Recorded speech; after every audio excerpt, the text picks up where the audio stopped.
Okay, Pima. What does this phrase mean in English? Yeah. Okay. બોલે તેના બોર વેચાય. What? Bole tanay. બોલે તેના બોર વેચાય. Bole tanay bor bechay. Bole is मैं बोलूं. Yeah. तना. તેના બોર વેચાય. હા. Simple. What is bor? Bore gas કર ને બધું મને પૂછું હું તને ક્વેશ્ચન કરું છું. Bole tena bor bechay.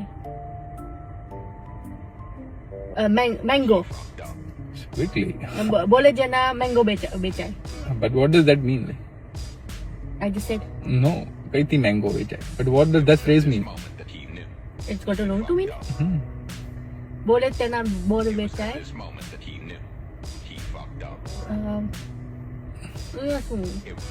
Bole tena bor bechay. It's like is it like someone that's selling mangoes? Boar is another fruit, like a type of cherry or something. That he's trying જેના વધારે વેચાય. Like કોના વધારે વેચાય? Seller ના. કેમ?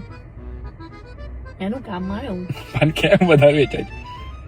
Family ને રાખવાનું એટલે ફેમિલી કઈ બટ કેમ એના બોર વધારે વેચાય? કારણ કે સારા હોય. શું સારું બોલે એના બોર વેચાય મીન ઓ બહુ બોલે છે એટલે yeah ઓ એ બહુ બોલે એટલે ના વેચાય. yeah those who speaks more એના બોર વેચાય. Hey, that makes no sense. કઈથી નો સેન્સ. ચાલો બાય.